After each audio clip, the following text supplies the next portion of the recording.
प्रभु भला है और उसकी करुणा सदा की है। आज के सुंदर और पवित्र दिन में फिर एक बार यीशु नासरी के नाम से मैं आप सबों का इस चैनल पर स्वागत करता हूं। प्रभु को धन्यवाद देता हूं क्योंकि परमेश्वर इस समय हमारे मध्य में है और प्रभु की करुणा और दया हमारे जीवन के ऊपर आज के इस पवित्र दिन में बनी है। परमेश्वर को धन्यवाद दे प्रियो, क्योंकि परमेश्वर ने आज का यह दिन नए अनुग्रह और नए अभिषेक के साथ मेरे और आपके जीवन में जोड़ा है। हालेलुया। मेरा पूर्ण विश्वास है आप लोग आज के इस पवित्र दिन में स्वस्थ है, सुरक्षित है और परमेश्वर की दया और करुणा में बने हुए हैं। हालेलुया। हमने कल से एक नए विषय को शुरू किया है। 2 दिन हो गए हम लोग एक वचन पर मनन कर रहे हैं और प्रभु का धन्यवाद हो कि परमेश्वर इन वचनों के द्वारा हम में से बहुत सारे लोगों से लगातार बात कर रहा है। और हमारा जो सब्जेक्ट है वो है गेट रेडी टू चेंज, बदलाव के लिए तैयार रहिए। हालेलुया। प्रियो, हमारे जीवन में सकारात्मक बदलाव का होना धर्मी के जीवन में बहुत जरूरी है, क्योंकि शैतान, इस संसार का सरदार जो है वो शैतान है और वो हमें लगातार बरगलाने की कोशिश करता है ताकि हम प्रभु की संगति से दूर हो जाए। लेकिन प्रभु का धन्यवाद हो, उसका अनुग्रह हमारे लिए काफी है, ऐसा वचन कहता है। आमीन। सो आइए प्रियो, आज के इस पवित्र दिन में फिर एक बार जब हम प्रभु से वचन को प्राप्त करते हैं, उससे पहले हम अपने पवित्र शास्त्र निकालेंगे। और आज के मनन के लिए हमने भजन संहिता 116 अध्याय उसके 12, 13 और 14 वचनों को हम पढ़ेंगे। भजन संहिता 115, 12, 13 और 14। Sam's 115 versus 12, 13 and 14। इन वचनों को हम पढ़कर प्रभु की महिमा करेंगे। आइए हम इन वचनों को एक साथ पढ़ेंगे। The Lord has remembered us, He will bless us. He will bless the house of Israel. He will bless the house of Aaron. He will bless those who fear the Lord, both the small and the great. May the Lord give you increase, you and your children. प्रभु इन पढ़े हुए वचनों पर आशीष दे। आमीन। फिर से एक बार हम इसको हिंदी में पढ़ेंगे। इनफैक्ट हम लोग 11, 12, 13 और 14 पढ़ेंगे। 11 वचन कहता है, भजन संहिता 115, 11 कहता है, हे यहोवा के डरवैयो, यहोवा पर भरोसा रखो, तुम्हारा सहायक और ढाल वही है। यहोवा ने हमको स्मरण किया है, वह आशीष देगा। वह इजराइल के घराने को आशीष देगा, वह हारून के घराने को आशीष देगा। क्या छोटे क्या बड़े जितने यहोवा के डरवैये हैं, वह उन्हें आशीष देगा। यहोवा तुमको और तुम्हारे लड़कों को भी अधिक बढ़ाता जाए। हालेलुया। परमेश्वर इन पढ़े हुए वचनों पर हम में से प्रत्येक को आशीष दे। शुरुआत का वचन ही इतना पावरफुल है, हे यहोवा के डरवैयो। आमीन। जो यहोवा के डर में अपने जीवन को बिताते हैं वो हमेशा उस पर भरोसा रखते हैं। हालेलुया। आमीन। प्रियो, जब मैं इस वचन को आज सुबह पढ़ रहा था और जब इस पर मनन कर रहा था, प्रभु ने मुझे कहा, लोगों को अभी तक यही पता नहीं है कि यहोवा का डर ये एक पवित्र भय होता है। यहोवा का डर यानी वो शैतान का डर नहीं है प्रियो, यहोवा का भय एक पवित्र भय है, ऐसा वचन हमको बताता है। हालेलुया। और मेरा विश्वास है कि जितने यहोवा के भय में रहते हैं उनके जीवन में लगातार वो आशीषों को देखते चले जा रहे हैं। आमीन। वचन कहता है, हे यहोवा के डरवैयो, यहोवा पर भरोसा रखो। भरोसा इसलिए रखना है क्योंकि तुम्हारी सहायक और तुम्हारी ढाल यहोवा स्वयं है, ऐसा वचन बताता है। हालेलुया। प्रियो, यहोवा के अलावा हमारे पास और कोई नहीं है जो हमारी रक्षा कर सके। इस बात को आप हमेशा याद रखिएगा, क्योंकि परमेश्वर उनके जीवन में आशीषों को लगातार बनाकर रखता है जो उस पर भरोसा रखते हैं। हालेलुया। आगे वचन कहता है, यहोवा ने हमको स्मरण किया है। हालेलुया। हमने यहोवा को स्मरण नहीं किया है प्रियो। वचन कहता है, यहोवा ने मुझे और आपको पहले स्मरण किया है। हालेलुया। प्रियो, परमेश्वर क्योंकि उसने मुझे और आपको स्मरण किया है, वचन कहता है, वही तुम्हें आशीष देगा। Hallelujah. So get ready to receive blessings from the kingdom of God. Hallelujah. परमेश्वर के राज्य से आशीष पाने के लिए तैयार रहिए, क्योंकि पहले यहोवा ने आप पर भरोसा किया, ऐसा वचन कहता है। यहोवा ने पहले आपको स्मरण किया है, ऐसा वचन कहता है। आमीन। वह इजराइल के घराने को आशीष देगा, वह हारून के घराने को आशीष देगा। क्या छोटे क्या बड़े जितने यहोवा के डरवैये हैं उन सबों को वह आशीष देगा। हालेलुया। क्या आप आज यहोवा के पवित्र भय में रहते हैं क्या? ये प्रश्न मेरे और आपके लिए आज परमेश्वर रखकर छोड़कर जा रहा है। आमीन। यहोवा तुमको और तुम्हारे लड़कों को भी अधिक बढ़ाता जाए, अर्थात तुमको, तुम्हारे परिवार को, तुम्हारे कलीसिया को परमेश्वर बढ़ाना चाहता है। हालेलुया। लेकिन परिवार को जब हमको बढ़ाना होता है तो परिवार के बढ़ने के कुछ नियम होते हैं। हालेलुया। उन नियमों का जब धर्मी पालन करता है तो आशीषें उसके जीवन में बढ़ती चली जाती है, ऐसा परमेश्वर का वचन वायदा करता है। हालेलुया। प्रभु इन बातों को समझने में आपकी सहायता और मदद करें। आइए इस समय हम अपनी आंखों को बंद करेंगे और हम परमेश्वर के सामने प्रार्थना करेंगे। आइए हम दुआ करें। Thank you Jesus, thank you Jesus, thank you Jesus. धन्यवाद और धन्यवाद और धन्यवाद के साथ तेरे अनुग्रह के सिंहासन के सामने आते हैं परमेश्वर पिता। इस सुंदर और पवित्र समय को तेरे हाथों में समर्पित करते हैं। राजा तू महान और जीवित परमेश्वर, राजाओं का राजा, सेनाओं का यहोवा है, इसलिए हम तेरी स्तुति और प्रशंसा करते हैं। आज के आने वाले पवित्र वचनों को हम तेरे हाथों में समर्पित करते हैं। हम इस समय पवित्र आत्मा आपका स्वागत करते हैं, अपने शरीर, प्राण, आत्मा और बुद्धि को संपूर्ण रीति से आपको सौंप देते हैं परमेश्वर पिता। प्रभु जी, हम तुझसे प्रार्थना करते हैं राजा, शैतान की कोई भी युक्ति योजना हमारे जीवन में कार्य न कर सके। यीशु नासरी के नाम से हम शैतान की हर एक युक्ति योजनाओं को हमारे जीवन से खंडित करते हैं। प्रभु जी, अपने आप को यीशु मसीह के लहू में ढाप देते हैं राजा, और इस विनती को धन्यवाद के साथ यीशु नासरी के नाम से मांगते हैं। सुन और बड़ी दया से ग्रहण कर। आमीन, आमीन। हालेलुया। परमेश्वर आप सबों को बहुत आशीष दे। कल मैंने आपके लिए एक वचन पढ़ा था। कल हम सीख रहे थे how does temptation works in your life. आमीन। जो प्रलोभन या लालच शैतान देता है वो किस प्रकार से धर्मी के जीवन में बड़ी चालाकी के साथ उसको एक्टिवेट कर देता है, उस लालच को के इग्निशन को शुरू कर देता है, ताकि आप 1 2 3 4 गियर डालकर आप उस लालच में फंसते चले जाए। हालेलुया। हम उसके विषय में सीख रहे थे और कल हमने याकूब की पत्री उसका पहला अध्याय उसके 14 और 15 वचनों का अध्ययन किया था। मेरा विश्वास है कि आपने ये वचन जरूर कल पढ़ा होगा, और मैं चाहता हूं कि याकूब की पत्री उसका पहला अध्याय उसके 14 और 15 वचनों को हम फिर एक बार आज सब मिलकर पढ़ेंगे। मेरे पवित्र शास्त्र में सामने दिख रहा है, मेरे यहाँ पर पवित्र शास्त्र रखा है, उसमें भी दिख रहा है। मैं चाह रहा हूं कि आप लोग भी आपके पवित्र शास्त्र खोलकर इन वचनों को मेरे साथ पढ़ें। The book of James chapter 1 versus 14 and 15 says, परंतु प्रत्येक व्यक्ति अपनी ही अभिलाषा में फंसकर और खींचकर परीक्षा में पड़ता है। फिर अभिलाषा गर्भवती होकर पाप को जनती है, और पाप जब बढ़ जाता है तो मृत्यु को उत्पन्न करता है। Amen. Yesterday I told you this is very powerful word in the word of God. परमेश्वर के वचन में एक बहुत ही important और बहुत ही महत्वपूर्ण वचन है प्रियो। This is the exact pattern of temptation what I told you yesterday, है ना। ये जो टेम्प्ट करने का या अभिलाषा लालच में फंसने का ये बहुत ही अद्भुत उदाहरण यहाँ पर याकूब लिखता है। Pattern of temptation, always remember that the temptation starts with desire. Amen. हमेशा याद रखिएगा इस बात को।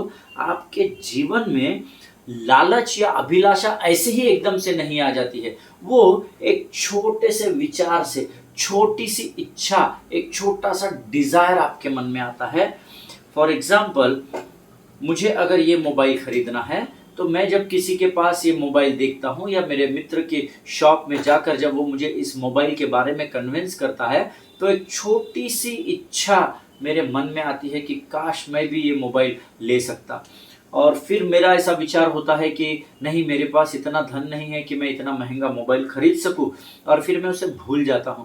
लेकिन वो जो डिज़ायर या वो छोटी सी इच्छा जो आपके मन में आई है ना, शैतान उस विचार या उस इच्छा को, उस डिज़ायर को बढ़ाता चला जाता है, उसको मैनिपुलेट करता चला जाता है, उसको आपको लालच देता चला जाता है। अरे तेरे पास ये मोबाइल रहेगा तो ऐसा हो जाएगा, तेरा बहुत ज़रूरी हो मोबाइल लेना, देख तू इनके साथ उठता है, उनके साथ बैठता है, तुझे अपना स्टेटस ये करना पड़ेगा। वो धीरे धीरे धीरे धीरे धीरे धीरे शैतान क्या करता है, हमारे उस डिज़ायर को टेम्पटेशन में बदल देता है। हालेलुया। जिनके सुनने के कान हो वो सुन ले कि परमेश्वर का आत्मा सटीक रीति से इस समय हमको इस बात को बता रहा है। The pattern of temptation always starts with desire. आपके जीवन में शैतान प्रलोभन की शुरुआत या लालच की शुरुआत आपके जीवन की छोटी छोटे डिजायर्स या इच्छाओं के द्वारा शुरू करता है। हालेलुया। कई बार शैतान किसी ऐसे बात की लालसा को आपके मन में उत्पन्न करता है जो परमेश्वर के वचन के विरोध में होती है। हालेलुया। कई बार ऐसा करता है शैतान, जो एक छोटी सी इच्छा जो परमेश्वर के वचन के विरोध में है वो आपके मन में आती है। एक बार स्मोक करके देखो क्या, और शैतान उस इच्छा को प्रलोभन या लालच में बदल देता है। हालेलुया। हम सब जानते हैं कि अदन की वाटिका में आदम और हव्वा को बहकाने से पहले उनके अंदर शैतान ने एक डिजायर या इच्छा को उत्पन्न किया, और उसके बाद उसने कहा वो फल कितना मनभावना और सुहावना है। तब तक उसने फल नहीं दिखाया था, पहले उसने उस लालसा को उत्पन्न किया, उनको टेम्प्ट किया, उनको उनकी इच्छा को, उनके अंदर वो इच्छा को डाला और फिर उनको उसके लिए ललचाया। देखो कितना वचन में ऐसा लिखा है, हव्वा ने जब उसे देखा तो उसे वो बड़ा मन भावना लगा। हालेलुया। हमेशा याद रखिए, शैतान आपके अंदर में उन बातों को लालच या टेम्प्ट करता है, उन बातों के लिए आपको उकसाता है जो परमेश्वर के वचन के विरोध में होती है। आमीन।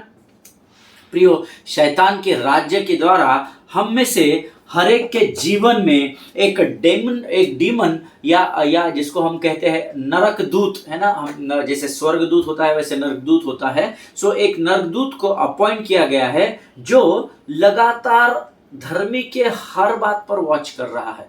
मैंने पिछले दिनों में भी आपको ये बात वचन के द्वारा सिखाई थी कि जैसे परमेश्वर ने स्वर्गदूतों को हमारी सुरक्षा के लिए नियुक्त किया है, वैसे ही आप पर वॉच रखने के लिए नरकदूत को भी शैतान ने आपके पीछे छोड़ रखा है। हालेलुया। वो आपकी हर गतिविधियों को, आपके हर विचारों को, आपके हर एक्शंस को वो नोट करता है और लिखता चला जाता है। For example, how you move, how you walk, how you talk, how you are behaving with people, आपका लोगों के साथ व्यवहार किया है कैसा है। He knows what you speak and how you operate, है ना। ऐसी बहुत सारी चीज़ें हैं। आप कैसे चलते हैं, आप किससे कैसी बात कर रहे हैं, आप किसके ऊपर गुस्सा कर रहे हैं, आप किसको लालच देने का, ये हर बात शैतान नोटिस करता है। नरक का दूत इस हर बात को नोटिस करता है, और इसीलिए वो आपकी इच्छाओं को, जैसे आप आपके परिवार के सदस्य से, मित्र से, कलीसिया से, पासवान से, वर्शिप लीडर से अगर आप अपनी इच्छा को प्रकट कर रहे हैं कि ब्रदर मेरी बहुत इच्छा है कि मैं फॉर्च्यूनर व्हीकल को खरीदूं, मेरी बहुत पहले से इच्छा है ना, अभी तक तो प्रयोजन हुआ नहीं है। और जब ऐसे आप नॉर्मल बातें भी करते हैं, शैतान क्या करता है, वो नरदूत उन बातों को लिखता है या नोट करता है और लूसीफर के पास पहुंचाता है, और फिर आपके मुख से निकली हुई वो इच्छा को शैतान धीरे धीरे करके आपको टेम्प्ट करने लगता है, आपको प्रलोभन देने लगता है। हालेलुया। याकूब की पत्री उसका पहला अध्याय उसका 15 वचन कहता है, फिर अभिलाषा है जो गर्भवती कंसीव होकर पाप को जन्म देती है। Hallelujah. So desire is not the sin, इच्छा रखना कोई पाप नहीं है, इस बात को हमेशा ध्यान में रखिएगा। Here God is talking about pregnancy. आमीन। पाप को जन्म देती है या जनती है, ऐसा लिखा है याकूब की पत्री उसका पहला अध्याय उसका 15 वचन। फिर आपकी अभिलाषा या आपकी इच्छा गर्भवती होती है लालच या प्रलोभन के द्वारा, और फिर वो पाप को जन्म देती है। Here the word of God is speaking about pregnancy. आमीन। अब यहाँ जरा ध्यान से पढ़ना, वचन ये नहीं कहता कि आपकी अभिलाषा या आपकी इच्छा कह सकते हैं या डिजायर करना पाप है, ऐसा नहीं लिखा है। अभिलाषा जब गर्भवती होती है तब वो पाप को जन्म देती है। आमीन। सो हम कॉमन मैन हैं, हम साधारण मनुष्य, हमारे अंदर कोई भी इच्छाएं जागृत हो सकती है, हमारा शरीर है, है ना, हम संसार में रहते हैं, लेकिन वचन कहता है, यहाँ वचन में नहीं लिखा है कि आपकी अभिलाषा या आपकी इच्छा, किसी बात की इच्छा करना पाप है, लेकिन वचन कहता है जब आप कंसीव या उस अभिलाषा को, उस इच्छा को जब आप कंसीव करते हो, या जब आप इसको इसको इसको अंदर ले लेते हो और ठान लेते हो लालच में आकर के मुझे तो ये करना ही है, तब वो प्रेगनेंसी के बाद पाप को जन्म देती है। हालेलुया, आमीन। जिनके सुनने के कान हो वो सुन ले। अगर दूसरे सरल रीति से अगर मैं आपको इसको समझाऊं तो वास्तविकता ये है कि आपका शरीर अगर पाप करना चाहता है तो इसमें कोई समस्या नहीं है। हालेलुया, अगर आपका शरीर पाप करना चाहता है तो इसमें कोई समस्या नहीं है, क्योंकि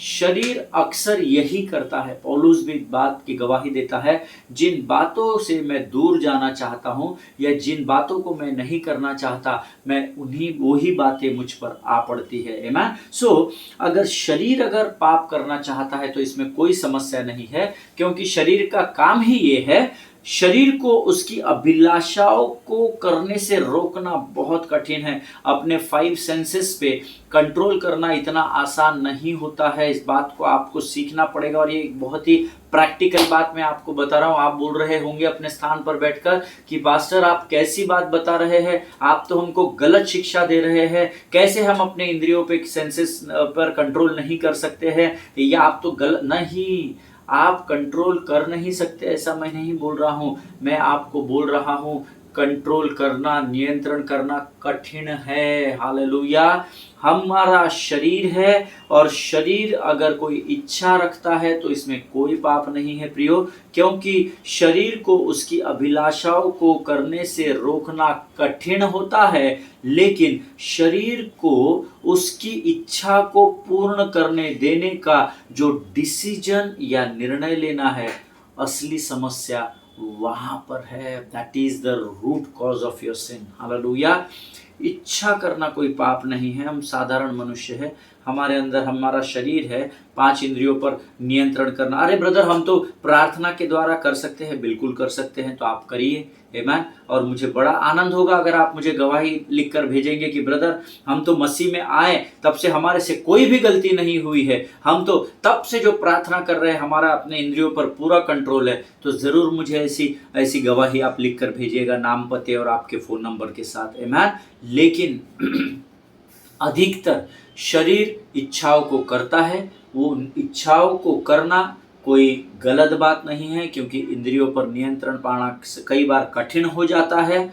लेकिन जो इच्छा है, शरीर को उसकी अभिलाषा या उसकी इच्छा को पूर्ण करने देने का हाँ और ना का डिसीजन जो होता है ना, ये रूट कॉज होता है। ये होती है धर्मी के जीवन में असली समस्या। यस और नो, नो और यस। मुझे सिगरेट पीनी है, नहीं, लेकिन प्रभु का वचन कहता है सिगरेट पीना बुरी बात है। मुझे नशा करना है, नहीं, प्रभु का वचन तो नशे के विरोध में ऐसा बोलता है। यस, नो, पी लूं क्या या नहीं करूं, नशा कर लूं क्या या नशा नहीं करूं, ये जो डिसीजन होता है ये बहुत इंपॉर्टेंट होता है। हालेलुया, इच्छा आ गई, नो वरीज, लेकिन आप उस इच्छा का डिसीजन या निर्णय क्या लेते हैं वो समझना और वो जानना और उस पर काम करना, ये बहुत इम्पोर्टेंट होता है। Hallelujah. See your flesh wants to sin, है ना, जो आपका शरीर होता है वो तो चाहता है कि वो पाप करे, है ना। Your flesh wants to sin, and that is not the problem at all, okay, because you can't stop the flesh for wanting to be fleshy, है ना। शरीर को शरीर की बातों को पूर्ण करने के लिए आप कैसे रोक सकते हो, है ना, बहुत कठिन होता है। so your flesh wants to sin, but that is not the problem, because you can't stop the flesh for wanting the fleshy things, amen, but the decision to act on that desire, it is the main problem। Hallelujah. जब आपके अंदर कोई इच्छा जागृत होती है तो इच्छा जागृत होना कोई समस्या नहीं है, कोई प्रॉब्लम नहीं है, लेकिन वो इच्छा जागृत होने के बाद आप डिसीजन क्या लेते हैं, आप निर्णय क्या लेते हो, वो समस्या का कारण बन सकता है। जिनके सुनने के कान हो वो सुन ले। फॉर एग्जाम्पल बहुत साधारण एग्जाम्पल देता हूँ। अगर आप में से कोई ऐसा भाई या बहन है जिनको शुगर की समस्या है, जिनकी दवाइयाँ चल रही है, उनके सामने अगर एक एक एक पेस्ट्री, अगर हम केक का एक पीस ला कर रख दें स्वीट वाला जिसमें शुगर हो, तो वो एक पीस खाना आपको इच्छा होती है। वो केक, ये केक है, इसका एक, ये केक का एक पीस है, ये पूरा केक है, इसको कट किया गया है और उसमें से एक स्लाइस निकाल कर आप खा रहे हो, तो that is not the problem, because एक स्लाइस खाने से आपका शुगर 500,000 नहीं हो जाएगा। बट येस, जब आपको ये पता है कि मुझे शुगर है और मुझे ज़्यादा मीठा नहीं खाना है, उस समय में अगर आप ये पूरा का पूरा केक उठाकर खा जाते हो, तो फिर समस्या वहाँ से शुरू होती है। हालेलुया। सो ये केक आपके सामने होना, इस केक को देखकर आपको शुगर नहीं होगी, एक छोटा सा बाइट या स्लाइस खाकर आपको शुगर नहीं बढ़ेगी, लेकिन अगर आप पूरा केक ये जानने के बावजूद कि इससे मुझे धोखा है, उसके बावजूद भी अगर आप उसको उठाकर पूरा का पूरा खा लेंगे, तो आगे मुश्किलों का सामना आपको करना पड़ेगा। हालेलुया, आमीन। मेरा विश्वास है ये उदाहरण के द्वारा तो ज़रूर आपको समझ गया होगा कि आपकी इच्छा जो जागृत हुई केक खाने की, वो समस्या नहीं है। इच्छा जागृत होगी क्योंकि आप मनुष्य हैं, आपका कई बार आपके इंद्रियों पर नियंत्रण नहीं होता है, और एक बाइट उसमें से लेकर चख लिया तो कोई समस्या नहीं है, लेकिन पूरा का पूरा केक उठाकर अगर खा लिया, फिर आपको समस्या का सामना करना पड़ सकता है। हालेलुया। ये जानने के बावजूद कि इसके खाने से मुझे बहुत तकलीफ हो सकती है, उसके बावजूद भी अगर आप उसको खाते हैं, तो फिर शायद वो आपके लिए समस्या का कारण हो सकता है। हालेलुया। प्रियो, Satan tempts you to fulfill your desire which is always against the will of God. परमेश्वर, शैतान आपकी उन इच्छाओं को लालसा में या टेम्पटेशन में या प्रलोभन में बदल देता है जो परमेश्वर के वचन के विरोध में होती है, and thus you give the birth to baby whose name is sin, sin. Hallelujah. शैतान आपके अंदर कुछ ऐसी इच्छाओं को ताड़ता है या ऐसी इच्छाओं को आपके मुख से निकलने के बाद सुनता है जो जो लुभावनी होगी या मनभावनी हो सकती है, लेकिन at the same time it is against the will of God, जो परमेश्वर के वचन के विरोध में है। उन बातों को शैतान आपको, वो बातें आपके मन में उकसाता है, प्रलोभन देता है, लालच देता है, और उसके द्वारा आपके जीवन में एक बच्चा उत्पन्न होता है और उस बेबी का नाम होता है पाप। हालेलुया। अभिलाषा अर्थात इच्छा गर्भवती होकर पाप को जन्म देती है। This is the word of God. Hallelujah. मेरा विश्वास है आप समझ रहे हैं मैं आपको क्या सिखा रहा हूँ।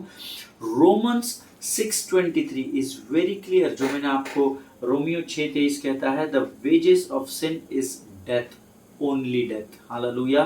पाप की मजदूरी मृत्यु है, और याद रखिए केवल और केवल मृत्यु ही है। There is no second option, no plan B in the kingdom of God. Hallelujah.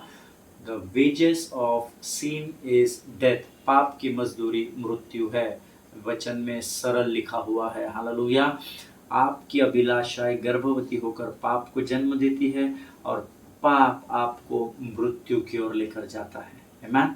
प्रियो, ये जो मृत्यु है ये हमेशा शारीरिक ही होगी ये ज़रूरी नहीं है। शारीरिक कई बार हो सकती है, लेकिन हर बार ये मृत्यु शरीर की होगी ज़रूरी नहीं है, क्योंकि हम सब आदम के बारे में जानते हैं कि आदम 930 वर्ष जीवित रहा पाप करने के बाद, जबकि हमने अभी रोमन्स 6:23 में पढ़ा पाप की मजदूरी मृत्यु है। लेकिन वचन बताता है कि पाप करने के बाद उसे कहा गया था तो कि इस अदन की वाटिका के सारे फलों को तू खाना, पर ये जो जीवन का वृक्ष है, ये जो वृक्ष मैंने दो बीच में लगाया है, तू यहाँ पर आकर इन फलों को नहीं खाना, आमीन, और अन्यथा तू मृत्यु को प्राप्त करेगा।